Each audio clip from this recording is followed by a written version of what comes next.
Everyone, இன்னைக்கு நம்ம பார்க்க போகிறது ஒரு சூப்பரான டிப்பு தாங்க. என்ன அப்படின்னு பார்க்குறீங்களா? இதுக்கு தேவையான பொருட்கள் சொல்கிறேன். ஒரு யூஸ் அண்ட் த்ரோ கப் எடுத்துக்கோங்க. உங்கள் வீட்டில் எதுனாலும் ஓகே, ஒரு பிளாஸ்டிக் கப்பு. அதுக்கப்புறம் இதுக்கு தேவையான பொருள் வந்து பேக்கிங் சோடா, ஆப்பா சோடா சொல்கிறதுல அதுதாங்க. நெக்ஸ்ட் நம்மளோட எசன்ஸுங்க. எசன்ஸ் எக்ஸ்பைரி ஆயிருந்தாலும் ஓகே, இல்லை நீங்கள் ரெகுலராக யூஸ் பண்ணுறதா இருந்தாலும் ஓகேங்க. இப்போ இந்த கப்பில் பார்த்தீங்க அப்படின்னா ஒரு 3 டீஸ்பூன் இந்த மாதிரி நான் ஆட் பண்ணியிருக்கேன் சோடா இந்த மாதிரி ஆட் பண்ணிவிட்டு இதை நம்ம வச்சுருக்கோம். எக்ஸ்பைரி ஆன எசன்ஸாக இருந்தாலும் ஓகே, இல்லை நார்மலாக இருக்க எசன்ஸாக இருந்தாலும் ஓகேங்க. ஒரு இந்த அளவுக்கு இந்த பார்த்தீங்களா நல்லா அதை முழுகிற அளவுக்கு நீங்கள் ஊற்றிடலாம்.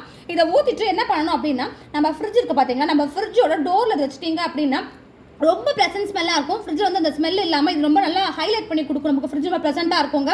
அதே மாதிரி நம்ம வீட்டில் இருக்க பாத்ரூம், லிவிங் ரூம்ஸ் எல்லாத்துலேயுமே இந்த மாதிரி பண்ண ஒரு எக்ஸலண்ட் ரூம் ஃப்ரெஷ்னர் கூட சொல்லலாம். நம்ம இதை ஒரு ஹெல்த்தியான ஒரு ரூம் ஃப்ரெஷ்னரும் கூட ரொம்ப ரொம்ப சூப்பராக இருக்கும். கண்டிப்பாக இந்த வீடியோ உங்களுக்கு பிடிக்கும் அப்படின்னா, பிடிச்சிருக்கு அப்படின்னா சப்ஸ்கிரைப் பண்ணுங்கள். தேங்க்யூ.